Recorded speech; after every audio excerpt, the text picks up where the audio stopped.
দর্শক আসসালামু আলাইকুম। সামনে দেখতে পাচ্ছেন অনেক বড় বড় একগুলো বাড়ি। তার মধ্যে এই বাড়িটি হচ্ছে আমার বড়লোক মামার, যেখানে আমার মা আছে। আজকে আমি আপনাদের দেখাবো সেই বড়লোক মামার বড় বাড়ির আসলে ভিতরের কেমন কি তাদের অবস্থা সেগুলো।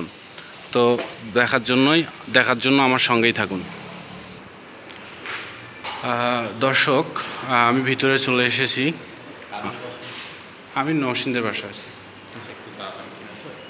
বলেন যে রুবেল আসছে তো ওনাদের মানে আমার মামার এই গ্রাউন্ড ফ্লোরে সম্ভবত ভাড়া দেওয়া হয়েছে। এটা আমি তো অত কিছু জানি না। এটা বোধহয় ভাড়া দেওয়া হয়েছে কোনো অফিসকে। আর আমি আমার মামার বাড়িতে যাব। উপরতলায় ওনারা থাকেন সবাই।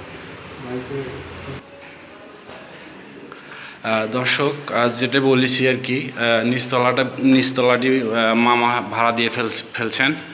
আর উপরতলায় আমি চলে এসেছি, সম্ভবত দ্বিতীয় তলায় ওনারাই থাকেন কি মামারা থাকেন তা আমি বলতে পারতেছি না।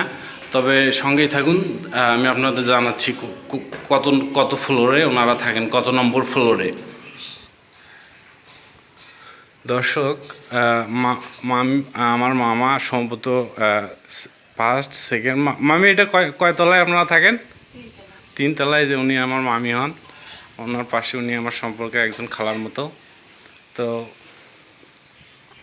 এদিকে ওনাদের হয়তো গেস্ট রুম আছে, দেখতে পাচ্ছেন যে এখানে গেস্টরা আসে একটু আসার পর বসেন, বিশ্রাম নেন। এটা আমার ভাইয়ের রুম। এটা আমি আগে জানি, একদিন আসছিলাম, সেখান থেকে জানি। আমার ভাই আর কি, মামাতো ভাইয়ের রুম। নৌসিন, যে ফেসবুক, ইউটিউব বা যে কোথাও হয়তো ফাহিম শাহরিয়ার নামে ওনাকে আপনারা চিনতে পারবেন।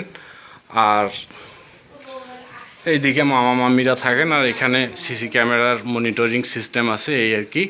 তো দর্শক বন্ধুরা, আপনাদের আরও মামার রুমটাও দেখাইতে পারি, যে মামা মামিরা যে রুমে থাকেন সেই রুমটা ওনাদের কেমন। অন্ধকার একটু দেখাচ্ছে, কারণ কারেন্ট নাই। সেই রুমটি দেখতে পাচ্ছেন, ওনারা এখানে থাকেন। আর এপাশে আমার একটা ছোট বোন আছে, মামাতো বোন, ইরা থাকে। এই ইরার নামে আবার মামার একটা সুন্দর জুয়েলার্সের দোকান আছে, ইরা জুয়েলার্স, যেটি ওনারা সিসি ফুটেজের মাধ্যমে বাসা থেকেই নিয়ন্ত্রণ করেন। দেখতে পাচ্ছেন দোকানের চিত্র।